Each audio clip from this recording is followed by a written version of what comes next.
Assalamualaikum warahmatullahi wabarakatuh. Saya Muhammad Novel Ramadhani dari kelas 12 IPS 1. Saya akan menjelaskan tentang perkembangan teknologi persenjataan. Teknologi persenjataan merupakan peningkatan dalam perkembangan persenjataan dunia. Seiring berjalannya waktu, senjata-senjata di dunia mengalami perkembangan sesuai dengan kebutuhan militer. Peningkatan teknologi persenjataan lebih terlihat saat terjadinya masa peperangan. Seperti masa Perang Dunia, terjadi teknologi persenjataan dalam tank, kapal selam, bom atom, senjata nuklir, dan senapan jarak jauh.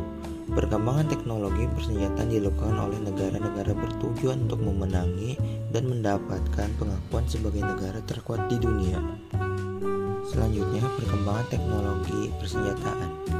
Perkembangan teknologi persenjataan mengalami peningkatan yang signifikan selama Perang Dunia I dan Perang Dunia II. Munculnya revolusi industri di Eropa menjadi salah satu faktor penting dalam perkembangan senjata masa Perang Dunia. Pada masa Perang Dunia, perkembangan persenjataan dikuasai oleh negara-negara industri seperti Jerman, Jepang, Inggris, Amerika Serikat, dan Perancis. Selanjutnya, perkembangan teknologi persenjataan di Jerman. Tahun 1930, Jerman mendahului negara lain dalam riset atom, dan kebanyakan ahli atom berasal dari Jerman atau Austria atau disebut juga Ottohan. Orang Jerman pertama yang melakukan pemecahan atom pada tahun 1938 pada saat kekuasaan Hitler dalam menjalani politik rasial. Banyak ilmuwan Jerman keturunan Yahudi yang melarikan diri keluar Jerman atau Australia, seperti Albert Einstein, Lise Meitner, dan Gustav Hertz. Hal ini berakibat penelitian nuklir di Jerman terhambat karena terjadinya brain drain ke luar Jerman. Mereka diusir keluar bukan karena keturunan Yahudi saja, tetapi juga siapa saja yang tidak sejalan dengan politik Nazi dari Hitler. Yang kedua, perkembangan teknologi persenjataan di Amerika Serikat. Pada tanggal 2 Agustus 1939, Albert Einstein mengirim surat kepada Presiden USA Franklin Delano Roosevelt memberitahukan bahwa Nazi Jerman telah mampu memurnikan uranium 235 untuk dikembangkan menjadi bom atom, yaitu bom baru yang maha dahsyat dan mempunyai kekuatan berjuta-juta kali lipat dibanding bahan peledak konvensional seperti TNT atau dinamit. Karena bom tersebut dapat menghancurkan sebuah kota hanya dengan hitungan detik saja, Amerika Serikat membangun mega proyek rahasia bersandi proyek Manhattan atau disebut juga mega proyek. Ini dapat bantuan dari Kanada dan Inggris.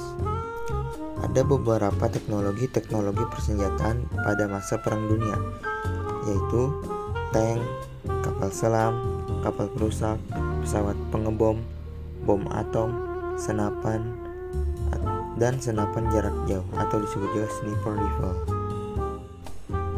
Senjata masa Perang Dingin dalam War and Extents pada tahun 1994 karya Mikhail Galvan. Pada masa Perang Dingin, perkembangan senjata didominasi oleh Uni Soviet dan Amerika Serikat.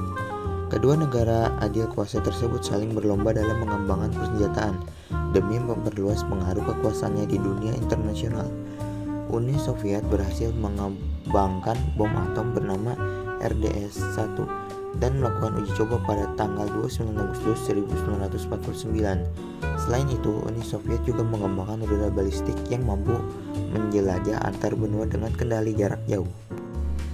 Percobaan bom atom oleh Uni Soviet membuat Amerika Serikat geram. Pada tahun 1952, Amerika Serikat mencetuskan Manhattan Project yang bertujuan untuk mengembangkan bom hidrogen.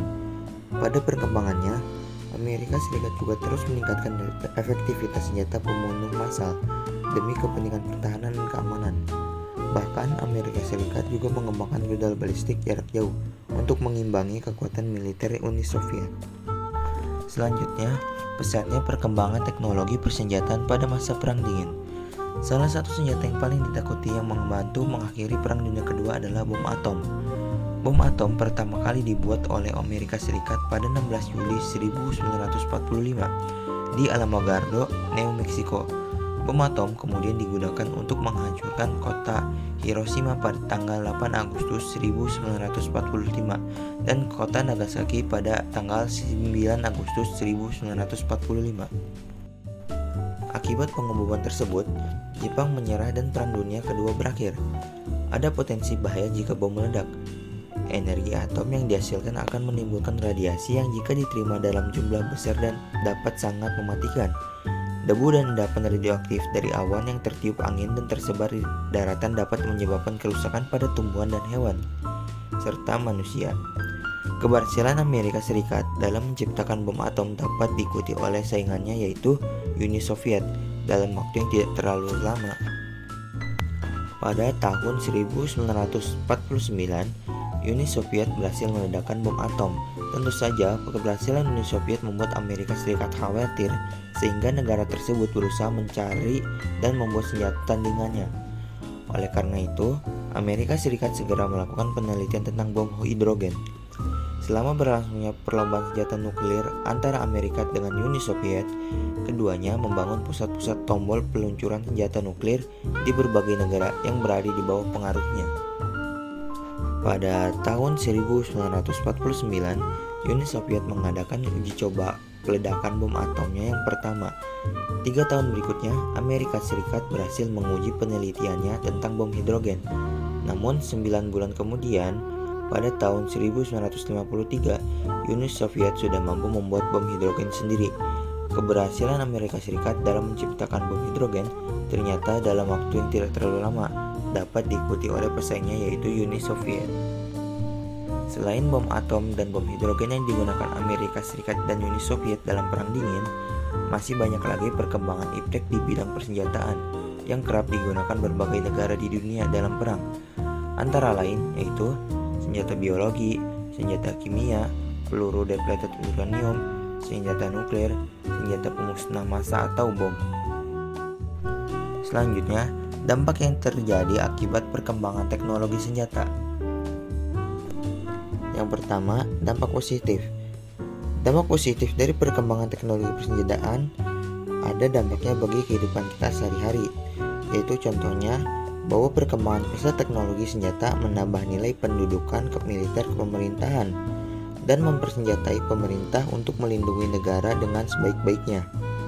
Dan pesatnya perkembangan teknologi persenjataan menjadi nilai tambah pada awak militer pemerintah dan mempersenjatai mereka untuk dapat melindungi negara dengan optimal. Hal ini sangat penting terutama apabila negara sedang mengalami konflik baik internal maupun eksternal. Yang kedua, dampak negatif perkembangan teknologi persenjataan, yaitu berkembangnya kriminalitas. Apabila kita melihat sejarah, perkembangan teknologi persenjataan sangat dipengaruhi oleh kebutuhan peperangan dan penyelesaian konflik antar negara-negara tertentu. Para ilmuwan-ilmuwan yang memiliki karya mekanika, kuantum, dan segala bidang dapat membantu perkembangannya. Dan perkembangan teknologi persenjataan pun mulai ditunjuk menjadi komando program pengadaan persenjataan, baik itu untuk pengadaan nuklir atau senjata lainnya yang sejenisnya. Yang kedua, tercemarnya lingkungan. Rusak dan tercemarnya lingkungan berpengaruh besar pada keberlangsungan hidup ekosistem yang ada di dunia ini. Dengan pesatnya perkembangan segala jenis pengetahuan dan teknologi, khususnya pada teknologi persenjataan, tidak bisa disangkal mengenai limbah dan risiko tinggi akan penggunaan persenjataan yang lebih maju. Sekian dari penjelasan saya, kurang lebihnya mohon maaf. Wassalamualaikum warahmatullahi wabarakatuh.